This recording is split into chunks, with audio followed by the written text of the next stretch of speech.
Bien, muy buenas tardes. Estamos en nuestro programa semanal La Biblia Enseña. La Biblia Enseña es un programa que tiene como finalidad el estudio de libros de la Biblia, como por ejemplo eh, comenzamos a estudiar el libro de Romanos y estamos en nuestro capítulo número 1 de Romanos, en los versículos del 7 al 8, perdón, del, del 18, del 18 al 32. Y, y es lo que estamos hoy eh, a desarrollar, el estudio bíblico. Así que espero que estés preparado para recibir la bendición de nuestro Dios allí en eh, el primer capítulo de Romanos, creo que la vez pasada estuvimos en el 19, 17 y 19, 18, 17 y 19, y lo dejamos en el 20. Entonces vamos a hacer del 20 al 32. Bien, vemos cómo el apóstol Pablo, en los primeros versículos, hemos hecho una introducción eh, previa a lo que es el libro, a lo que es la intención del apóstol cuando le escribe a los romanos, quiénes eran los romanos,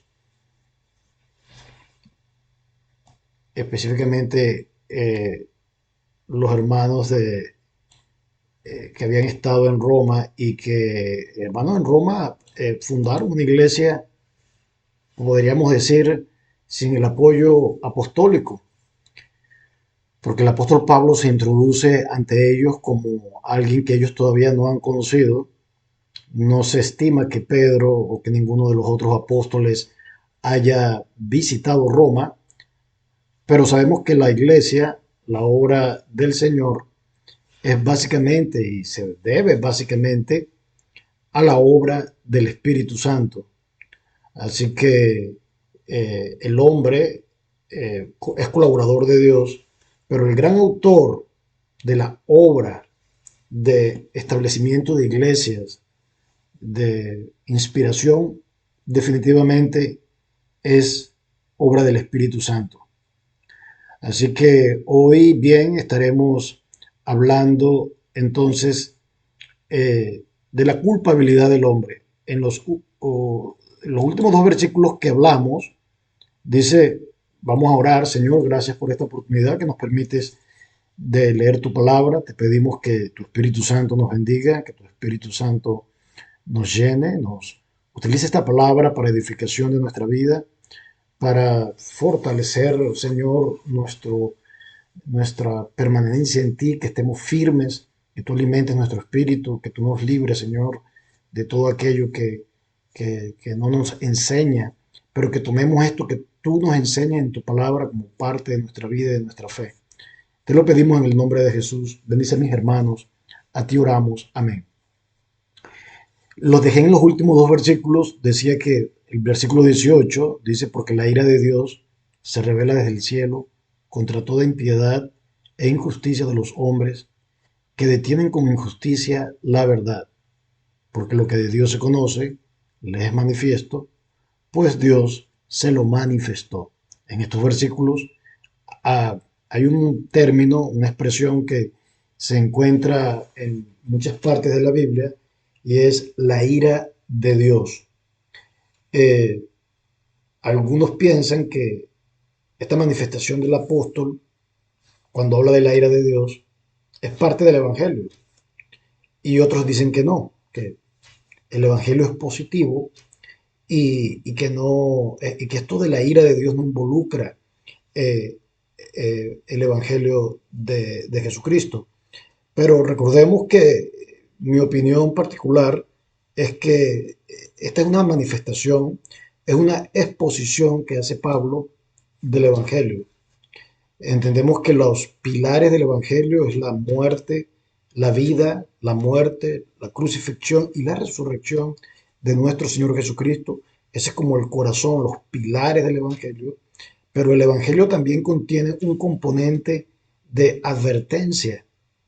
Y esa advertencia la hace Jesucristo mismo. Él dice, arrepentíos, ¿verdad? Y convertíos, porque el reino de los cielos se ha acercado. También el Señor Jesucristo dice, y si vosotros no os arrepentís, igualmente pereceréis, dándonos a entender que hay una condenación. Y y el mayor versículo que es utilizado y conocido para evangelizar, allá en Juan 3:16, también habla del infinito amor de Dios, pero también habla de condenación, habla de la ira de Dios. Recordemos el versículo, porque de tal manera amó Dios al mundo que dio a su único Hijo, ¿verdad? Para que todo aquel que en Él cree no se pierda. Allí está la buena noticia de Dios, del amor de Dios, de la salvación de Dios en Cristo. Para que todo aquel que en Él cree no se pierda. No se pierda en qué? No se pierda en la condenación. No se pierda en el juicio de Dios. No se pierda en la ira de Dios que viene sobre este mundo. Así que sí, yo soy partidario de decir que lo que el apóstol está exponiendo aquí es el Evangelio de Cristo, porque la ira de Dios, una ira que ya se manifestó, como dije la vez pasada, cuando el hombre pecó, Dios dio una sentencia, digamos, de muerte sobre el hombre, porque el hombre se rebeló contra Dios. Posteriormente Dios castigó a la tierra con su ira en el diluvio, castigó a otras ciudades como Sodoma y Gomorra con fuego, castigó a los israelitas cuando desobedecieron en el desierto y lo tentaron. O sea que la ira de Dios es una realidad. Y es importante que cuando se predique el Evangelio, también se predique de la ira de Dios. Y vamos a ver ahorita en detalle por qué viene la ira de Dios. La ira de Dios es la condenación sobre el pecado. Recordemos, Dios no tolera pecado. Dios puede dejar de, no puede dejar de castigar el pecado. La ira de Dios, vamos a ver ahorita en los versículos que sigue, es algo que está presente, algo que está actuando sobre los hijos de desobediencia, pero que también escatológicamente, es decir, que en el futuro la ira de Dios también se va a revelar sobre aquellos que decididamente han desobedecido, han ignorado el mensaje de salvación de nuestro Señor Jesucristo. Dice, la ira de Dios, dice, se revela, es decir, se manifiesta, no es una ira que está oculta. Dios lo ha hecho, como lo mencioné, lo ha revelado a través de la historia del hombre. Dios ha castigado al hombre porque el hombre ha pecado. Dice, desde el cielo, y por supuesto, no es una ira humana, no es una ira de ángeles, no, es la ira de Dios que debe mover al hombre al arrepentimiento. Y esta ira se revela contra toda impiedad e injusticia. La palabra impiedad significa irreverencia a Dios. Es aquel que desafía a Dios. El impío es el que menosprecia a Dios, es el que ignora a Dios, es el que tiene la osadía de decir que Dios no existe o que no sabe de Dios. Ese es el impío, en el cual no hay memoria ni pensamiento de Dios. En la justicia, háblese justicia tanto moral como ya sea social, que se revela que es fruto del pecado del hombre contra Dios, de los hombres. Dios tiene la ira reservada para la impiedad y para la injusticia. Dice que con hombres que detienen con injusticia la verdad. La verdad es relacionada siempre con Dios. Jesucristo dijo, yo soy la verdad. Y por esto digo aquí que este sí es el Evangelio, parte del Evangelio del apóstol Pablo. ¿Para quién? Para los gentiles, para los judíos. Previamente él dice al bárbaro y al griego, al judío y al gentil. Este es el Evangelio para todos. Y la piedra fundamental de la ira de Dios, que la establece aquí el apóstol Pablo, es para aquellos que rechazan la verdad. Muchas veces dice que la detienen con impiedad y con injusticia, y la detienen de ser escuchada, la detienen de ser rechazada cuando la rechazan, la detienen cuando no la aceptan, porque la verdad quiere moverse en la vida del hombre. La verdad quiere moverse espiritualmente en el corazón y en el espíritu del ser humano. Pero hay muchos que con oídos cerrados detienen esa verdad, detienen el Evangelio, y Dios dice que contra estas personas va a venir juicio. Bien, Jesucristo lo habría dicho: ay de ti, Corazín, ay de ti, Capernaum, porque si en ti se hubiese hecho, porque si en Sodoma se hubiese hecho lo que se ha hecho en ti, se hubieran arrepentido en ceniza. Corazín y Capernaum rechazaron el mensaje de Jesucristo, rechazaron a Jesucristo. Y el Señor dice que la ira que viene sobre esta gente es no ni siquiera en comparación a lo que sucedió en Sodoma y Gomorra. Ya el versículo 19 dice que lo que de Dios se conoce, hay algo que nosotros como seres humanos conocemos de Dios. Está escrito en nuestra conciencia, está escrito en nuestra mente. Es interesante saber que todas las culturas, ya sea avanzadas o relativamente aquellas que no están tan avanzadas, o en comparación, todas las sociedades y civilizaciones siempre han tenido conciencia de un ser superior. Hoy día tú le preguntas a la gente: ¿crees en Dios? Y dice: bueno, un ser superior. Eso está escrito en el corazón del hombre. Eso es lo que el hombre conoce de Dios. La conciencia te habla de Dios.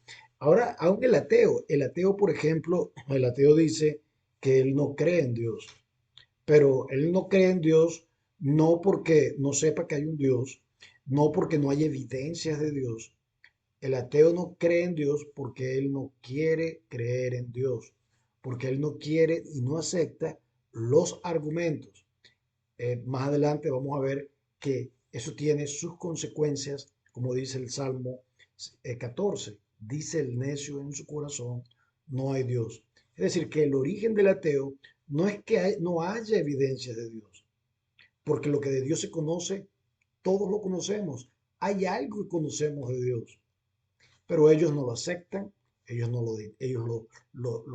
lo desechan, y en otras palabras, ellos simplemente no quieren saber nada de Dios.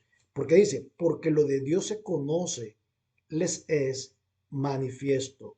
Y interesante que el apóstol Pablo, en su fe, él no tiene ningún argumento para pedir sobre la existencia de Dios. Él sabe que Dios es, él sabe que está ahí, como los cristianos, como la Biblia misma. Nosotros no ponemos en discusión la existencia o el ser de Dios, pero aquí el apóstol habla en tercera persona de ellos. Dice, la tercera persona del plural, porque lo que de Dios se conoce les es manifiesto a ellos. El apóstol Pablo le está dando un argumento. Ustedes conocen de Dios, ya sea el bárbaro, ya sea el griego, ya sea el judío, ya sea el gentil. Ellos han escuchado de Dios. Pero, como dice aquí, Dios se lo manifestó. Dios se ha dado a conocer al ser humano. El ser humano tiene conocimiento de Dios. Se cuenta que en alguna ocasión, Napoleón estaba en uno de sus barcos en el Mediterráneo, y había un grupo de oficiales burlándose de la idea de Dios, de la existencia de Dios. Y Napoleón, y ellos estaban mirando el cielo y decían que era imposible. Y Napoleón pasó y les dijo, para deshacerse de Dios, tienen que deshacerse de esas estrellas.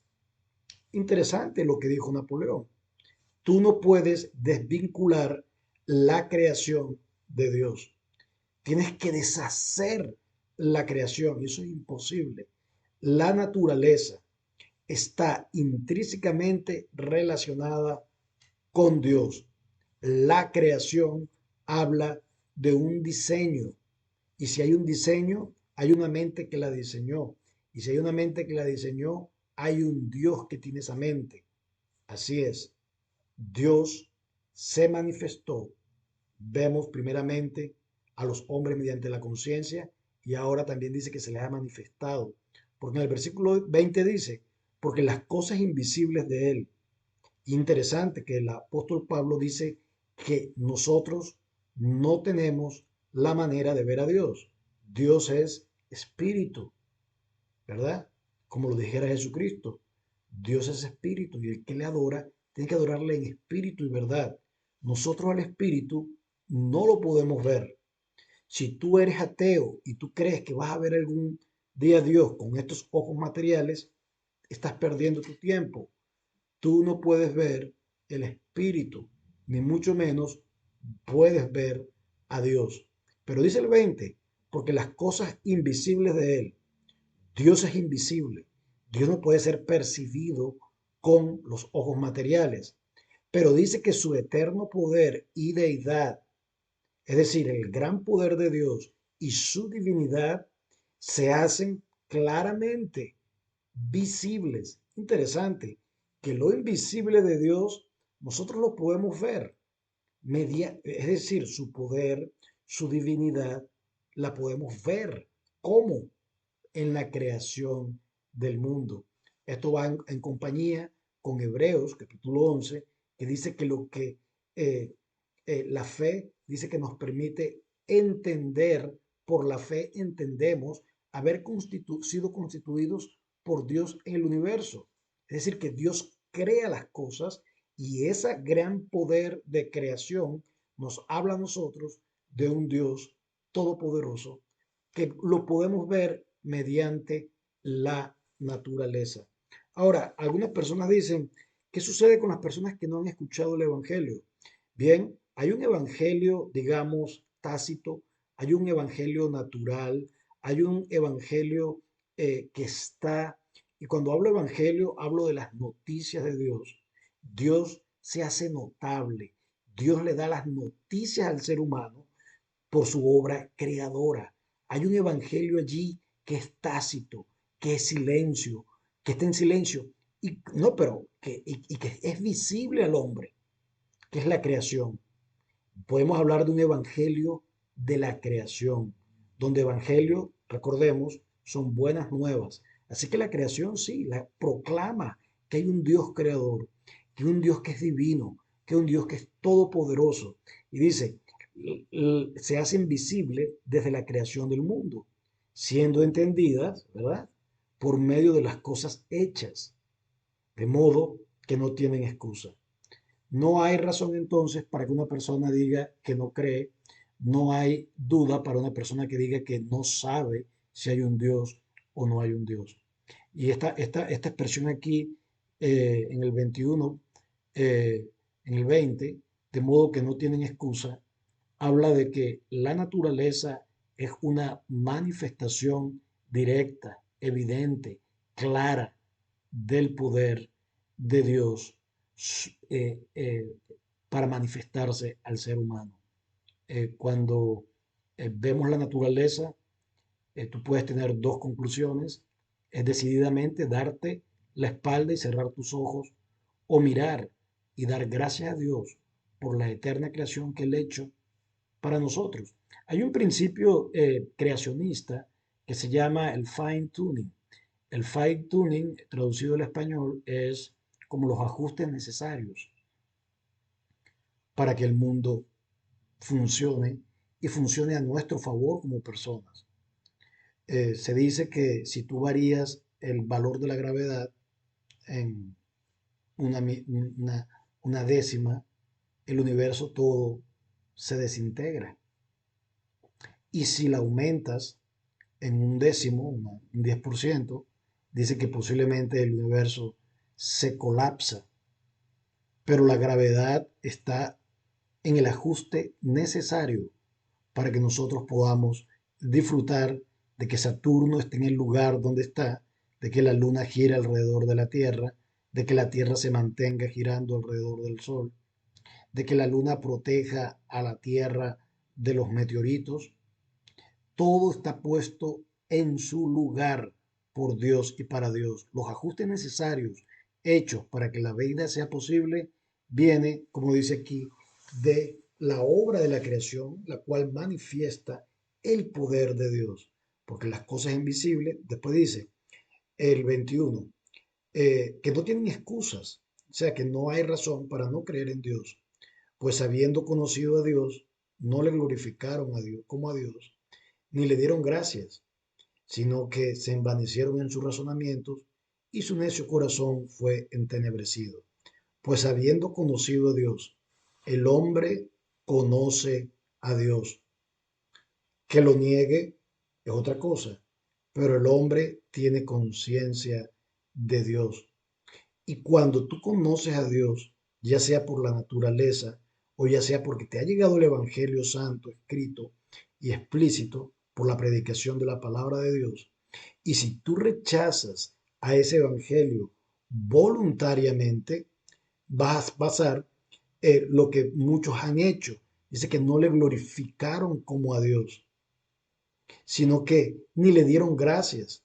Debemos dar gracias nosotros a Dios por las obras que Él hace, ya sea generales o particulares en nuestra vida, sino que ellos decidieron utilizar la mente de una manera vana.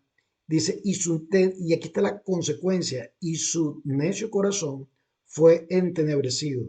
Es decir, que la falta de agradecimiento, la falta de no aceptar a Dios, te lleva a un corazón entenebrecido. El apóstol Pablo también diría que el Dios de este mundo, el príncipe de este mundo, en, encegueció la mente de los incrédulos para que no le resplandeciese la luz del Evangelio. Cuando el hombre decide apartarse de Dios, cuando el hombre no reconoce a Dios, estás declarándose enemigo de Dios y se está haciendo amigo de Satanás.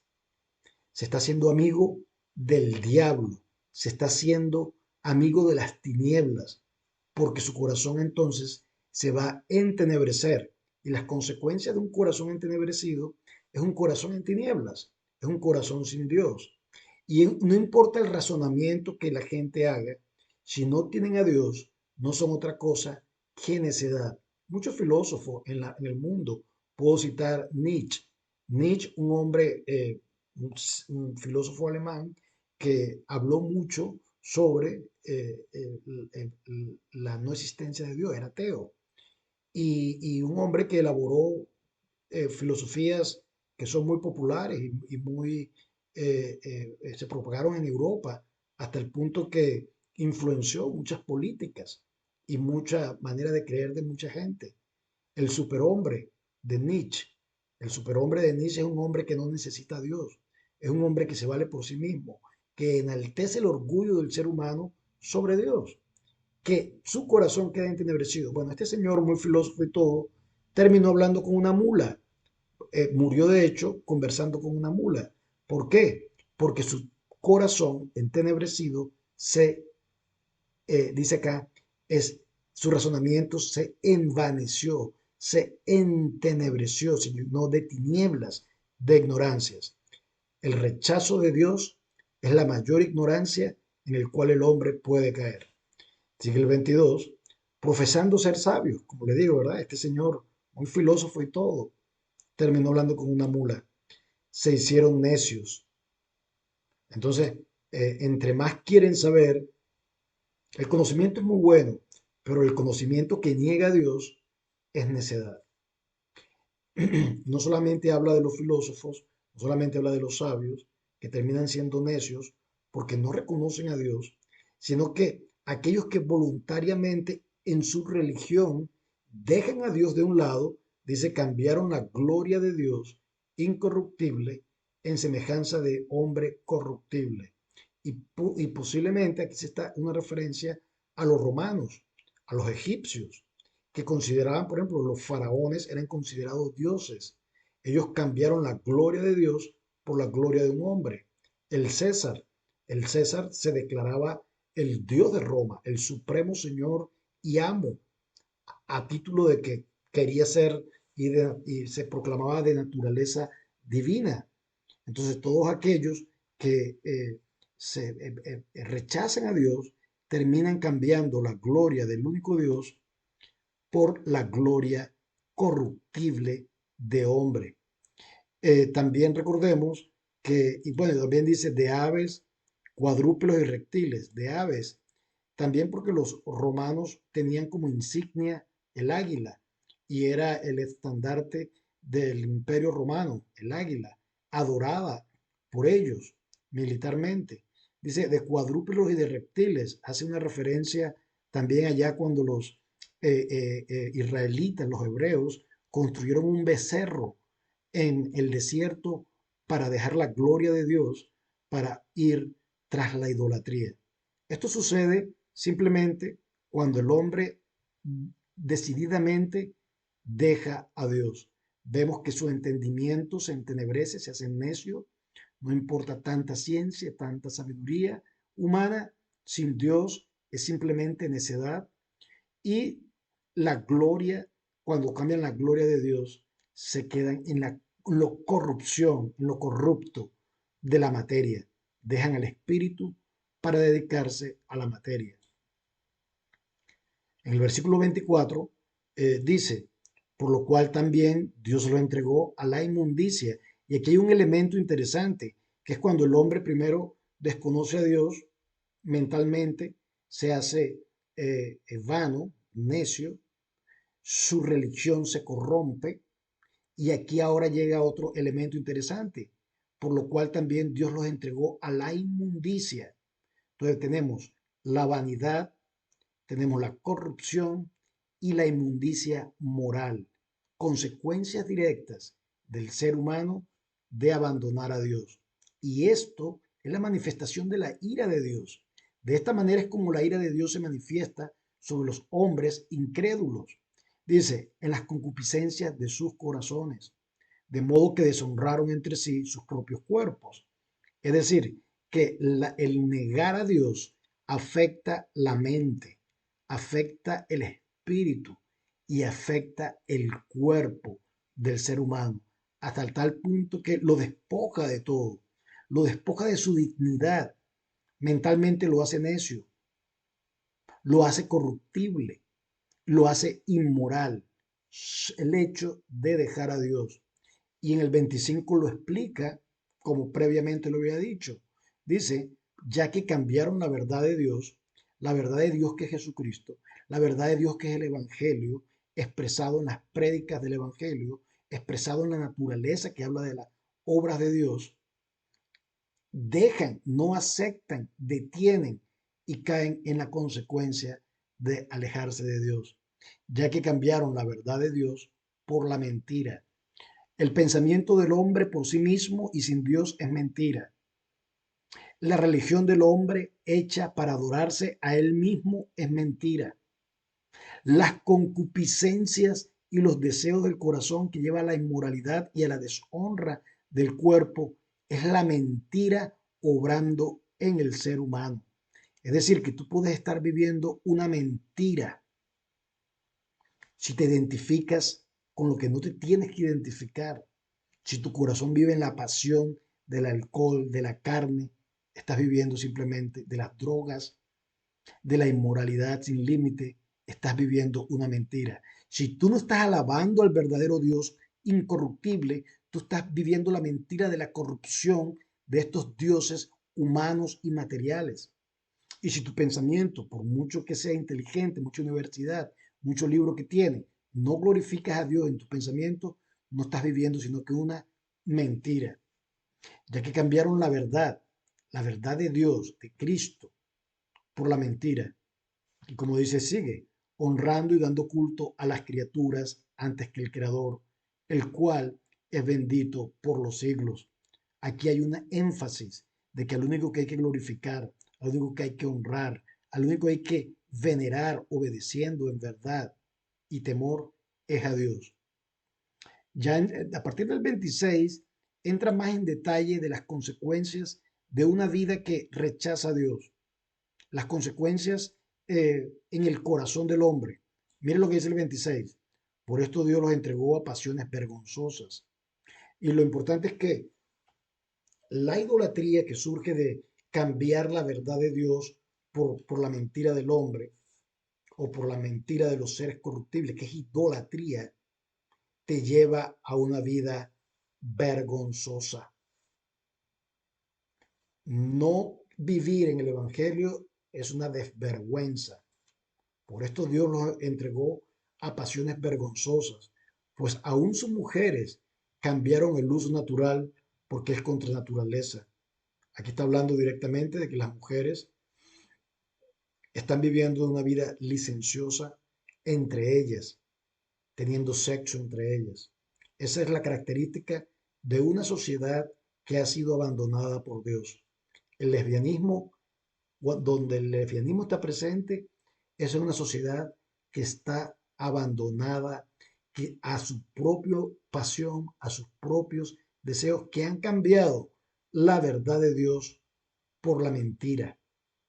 Esas son las señales de una sociedad pervertida, corrompida y sin Dios. Pues aún sus mujeres cambiaron el uso natural, que es contra naturaleza. Hay una naturaleza interesante, lo que el apóstol Pablo habla. Hay una naturaleza que designa la sexualidad del ser humano y nosotros la sabemos. La Biblia es clara que el hombre fue creado para la mujer y la mujer para el hombre, los dos. No hay una dicotomía allí, hombre y mujer, una dualidad, una binaridad. Ahorita hay una corriente de no binaria, es decir, que puede ser hombre con hombre, mujer con mujer, toda una perversión en contra de la naturaleza, ni siquiera de la moral, es la naturaleza establecida por Dios y por supuesto la moral también. Dice, de igual modo, también los hombres, ¿verdad? Dice, dejando el uso natural de la mujer, dice, se encendieron en su lascivia unos con otros, cometiendo hechos vergonzosos hombres con hombres. La homosexualidad es expuesta aquí como una de las consecuencias del castigo de Dios sobre el hombre apartándose de Dios. El Evangelio es claro. Cuando el hombre cambia la verdad de Dios por la mentira, cuando el hombre decide no creer, cuando el hombre voluntariamente ignora, detiene la verdad de Dios, van a terminar como Sodoma y Gomorra, porque el diablo se los va a llevar en sus concupiscencias, en sus pasiones, en sus deseos desenfrenados, porque lo que sucede es que cuando el hombre deja a Dios, no hay un patrón moral. Cuando el hombre deja a Dios, no hay verdad absoluta. Entonces, como no hay verdad absoluta, ellos quieren vivir como les da la gana y terminan en esta desvergüenza de sociedad que el apóstol Pablo la está describiendo hace 2000 años, en el siglo primero de Roma, donde Roma es el exponente de la cultura avanzada en ese momento. Y caen y terminan y viven de esta manera. 2000 años después, sabemos que la situación es la misma. La depravación del hombre va de mal en peor, donde hoy no solamente estos lo hacen en oculto, pero que hoy ya no solamente es en público, sino que es propagandeado, es una propaganda que hay sobre esta naturaleza de pecado. El hombre se enorgullece de su perversión, de su pecado y hasta la promueve, hasta el punto que la quieren llevar hasta los niños, hombres pervertidos de mente, de conciencia cauterizada, que no conocen a Dios, que rechazan a Dios, pero que no saben que están viviendo es la consecuencia de haber abandonado a Dios. Y más adelante dice que ya tendrán la retribución de su pecado. Dice, unos con otros, cometiendo hechos vergonzosos, hombres con hombres, y recibiendo, como le estaba diciendo yo mismo, y recibiendo en sí mismo la retribución debida a su extravío. Las estadísticas de la gente que ha sido, que ha vivido como homosexual, es depresión, es gente que sufre espiritualmente, es gente que está simplemente sumergida en problemas emocionales, mentales, de rechazo, sin mencionar el SIDA, que anda casi en un 70% en la población homosexual. Así que Dios manda juicio, manda su ira, manda su castigo sobre aquellos que deciden desobedecer el Evangelio, que cambian la verdad de Dios, que es Jesucristo, por su propia verdad o su propia mentira. Porque no pueden haber dos verdades. O el mundo es verdad o Dios es verdad. Nosotros sabemos que Jesucristo es la verdad. Y cuando el ser humano decide apartarse de esto, de esta verdad, va a caer en la mentira, en la condenación, en la ira y en el juicio de Dios. Bien, hasta aquí el apóstol Pablo dice que la primera consecuencia de dejar a Dios es una vida inmoral, una vida desvergonzada, pero no se detiene allí y simplemente habla de lo que es la homosexualidad como perversión de la naturaleza humana. Para aquellos que dicen que la Biblia no habla en contra de la homosexualidad, Romanos 1, ahí está claro. Y sabemos también que en Levítico, en Éxodos, también habla de que el hombre, en Levítico y en Número, de Deuteronomio, dice, no sé, el hombre que se acuesta con el hombre es abominación. Así que sí, la Biblia habla de la homosexualidad y no solamente la habla, sino que la condena y la pone como un ejemplo de castigo. Jesucristo dice que los incrédulos tendrán mayor castigo que Sodoma y Gomorra. Bien, continuemos con el versículo 27, el 28.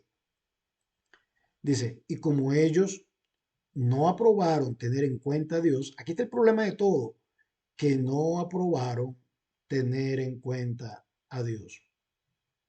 ¿Tienes tú a Dios en cuenta en tu vida, en tus pensamientos, en tu manera de vivir, en tu concepción, en tu filosofía, en tu vida diaria, en tu corazón? ¿Tienes tú presente a Dios? Porque si no es así, tú vas a ser entregado a una mente reprobada, una mente que no importa lo que tú pienses, estás equivocado. No importa que creas en la evolución, equivocado. En la ideología de género, equivocado. Feminismo, equivocado. Tu moral propia, equivocado.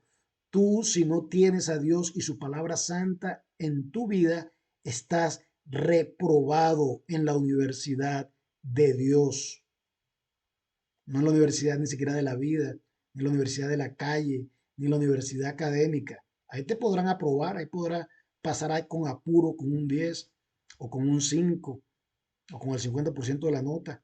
O en la universidad de la vida te escaparás y aprenderás cosas. Pero en la universidad de Dios, cuando tú no tienes a Cristo, tú estás reprobado. Así que tienes que venir a Cristo para que Él transforme tu mente, para que Él te cambie. ¿Ve?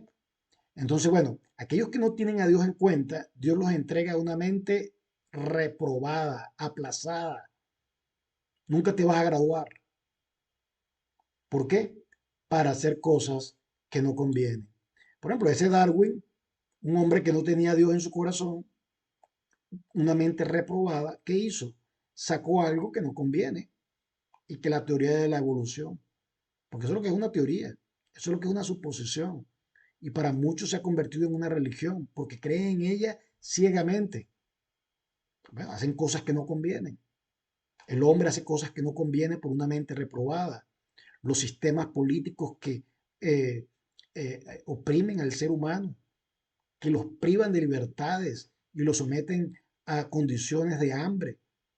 Todo esto son cosas que no convienen. ¿Por qué? porque no tienen una mente aprobada, la tienen reprobada. Entonces aquí viene, estando atestado de toda injusticia, ¿verdad? Y lo primero es la injusticia del hombre contra el hombre, el capitalismo voraz, que nomás le hace la injusticia del rico quiere más y el pobre tiene menos. Pero no solamente el capitalismo, sino el comunismo, que niega a Dios y que para un porcentaje menor es la riqueza y para el resto pobreza. Las injusticias del hombre que se levantan en todas las sociedades. Esta guerra de Ucrania es una injusticia porque mucha gente en Ucrania murió y ha sufrido y solamente un grupo se está beneficiando de esta guerra. Entonces, bueno, vamos de la justicia del hombre, ¿no? La injusticia del hombre es que, por ejemplo, en YouTube uno pone un video hablando de la verdad y te lo quitan, detienen la verdad. Fornicación, ¿verdad? La fornicación ligada directamente con la idolatría. Y me gusta Colosenses. Hay un versículo en Colosenses, déjeme buscárselo, eh, denme un segundo, que habla de que la idolatría no solamente es una imagen ante el cual el hombre eh, se postra, sino que la idolatría es también, como dicen Colosenses, vamos a buscarlo aquí rápido, eh, ya lo busco, idolatría, y la vamos a buscar en Colosenses.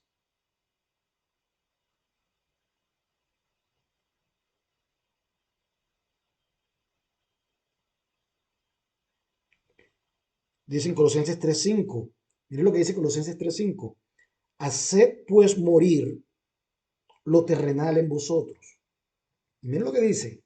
Fornicación, impureza, pasiones desordenadas, malos deseos y avaricia, que es idolatría. Es decir, que cuando tú estás involucrado en cualquier asunto de fornicación, diga, llámese pornografía, pagar por sexo, impurezas, pensamientos lascivios, pasiones desordenadas, que pasiones que te llevan a cosas que no tienen que ser, malos deseos y avaricia por el dinero o por las cosas materiales, estás siendo un idólatra. Y si estás siendo un idólatra, estás cambiando a Dios por la mentira del mundo, por la mentira de la carne, por la mentira de este sistema. Dice, perversidad, está hablando claramente del hombre que, los homosexuales, los que odian, que son perversos, avaricia, ¿verdad? Avaricia, que no quieren otra cosa sino dinero y lo material, maldad, que hacen planes para sacar dinero de otros y no tienen en consideración el carácter moral del ser humano, llenos de envidia, ya está aquí un poquito más personal, ¿no? ¿Envidias tú a alguien? Bueno, la envidia está relacionada con homicidios. Y de hecho, la envidia lleva al homicidio. Contiendas. Las envidias también lleva a la contienda. La envidia lleva al engaño y malignidades. Y cuando tienes envidia, también murmuras. Es decir, que la envidia es la causa de muchos males. Murmuras, detractores, son personas que hacen calumnias en contra de otros, aborrecedores de Dios. No, yo no quiero saber nada de Dios, yo no sé nada de Dios. Aborreces a Dios, eres de este mundo. Injuriosos, soberbios. Yo soy yo y lo que yo quiera, eso yo lo hago. Y hay mucha gente que es tan soberbia que dice, si Dios quiere y si no también. Soberbios, descarados, a la cual la ira de Dios se va a revelar. O también dicen soberbios, son dice, yo no tengo nada de qué arrepentirme. Hay mucha gente que lo dice. Bueno, ya vamos a ver si se lo van a decir a Dios en el día del juicio. Arrepiéntete, altivos, inventores de males, sin afecto natural, implacables, sin misericordia. Gente que literalmente se ha degradado, se ha degenerado. Han perdido casi, yo diría, el 90% de la imagen de Dios en ellos. Se han hecho igual que el mundo, se han hecho igual que Satanás. Somos hijos del diablo. Eso es lo que son. Se parecen más al diablo que a Dios. Desleales, y continúa el apóstol, necios, desleales, sin afecto natural, implacables, sin misericordias, quienes habiendo entendido el juicio de Dios, es interesante esta parte aquí, que toda esta gente que actúa de esta manera, ellos saben que hay un Dios, ellos saben que hay una Biblia, ellos saben que hay un predicador que les predica la palabra, pero ¿saben qué? Lo ignoran. Que los que practican tales cosas son dignos de muerte, no solo las hacen, sino que también se complacen con los que las practican. Y aquí tenemos una manifestación directa, y la voy a colocar en términos generales. Hollywood. En Hollywood usted ve una película en el cine, una película de la Netflix o de cualquiera de la televisión, lo que se vende, ¿qué es? La envidia, la intriga, el homicidio, la mentira. Usted ve una película, niegan a Dios, se burlan de los cristianos, no tienen afecto natural, son inventores de mal, predican la desobediencia. Mire cualquier película. Eso, que no solamente saben que es malo, sino que, como dice, se complacen, hacen películas y promueven la maldad. Hijos del diablo todos. Por eso usted, hermano, usted apártese de toda televisión, de todas las cosas que se promueven. No pague dinero por estar viendo películas perversas, porque usted está promoviendo y se está complaciendo con la maldad que le presentan a usted en la televisión. Y no solamente la televisión, sino revistas, la internet, los jueguitos que promueven todo este tipo de maldad. El mundo promueve la maldad. Si tú amas al mundo, no tienes el amor del Padre en ti. Este es el Evangelio del cual el apóstol Pablo está anunciando de que hay que apartarse de todo este tipo de cosas. En general, ¿cuál es la conclusión del capítulo 1? El capítulo 1 podemos hablar de varias cosas. Primero, la identidad del apóstol como sí. El apóstol se identifica como un esclavo, como un siervo de Dios. Él pudo haberse identificado ante los romanos como un hombre de influencia, que su autoridad apostólica está apoyada por un encuentro personal con Dios, pero con Jesucristo, pero vemos que humildemente el apóstol se presentó como un siervo, como un esclavo de Dios al servicio de los romanos. Los romanos, gente de los cuales se habían crecido como iglesia sin la influencia apostólica, reciben esta carta. Reciben esta carta porque la estaban pidiendo, la querían, no solamente la querían, sino que querían que el apóstol Pablo viniera. Y ellos estaban deseosos de pedir que Pablo viniera. Y Pablo dice que no es que él tenía de qué avergonzarse, porque a lo mejor había un grupo que decía, el apóstol Pablo no quiere venir a Roma porque aquí sí que se va a encontrar a los sabios del mundo. Yo creo que a Pablo como que le da vergüenza venir aquí a Roma. Entonces Pablo dice, hermano, no es que yo tenga que avergonzarme del Evangelio, porque yo les voy a predicar a ustedes allá, a los, a los bárbaros, a los griegos, a los doctos, a los ignorantes, a todos les voy a predicar, a judíos y a gentiles. Solo que he tenido algunos problemas que se me han presentado y lamento que haya sido así, dice el apóstol. Oren por mí para que pronto pueda yo ir a verlos. Y en esta exposición que hace el Evangelio del capítulo 1 es una exposición clara que habla de la gracia, del poder salvador del Evangelio de nuestro Señor Jesucristo para salvar al hombre. Poder, dice, porque no me avergüenzo del Evangelio, porque es poder de Dios para salvar al hombre. No el poder romano, no el poder militar, no el poder de los senadores, no el poder de los dominos, no el poder de los ricos de Roma, sino un poder que va más allá, un poder que va más allá de la palabra dinamita, un poder que puede transformar al ser humano, que puede cambiarlo, pero también un poder que denuncia el pecado del ser humano, la depravación del ser humano, cuán perdido está el ser humano cuando no confía en la verdad de Dios. Este es el primer capítulo de los Romanos. Lo hemos visto ya casi en un mes, 4 secciones. Ya con esto termino. Dios te bendiga, mi hermano.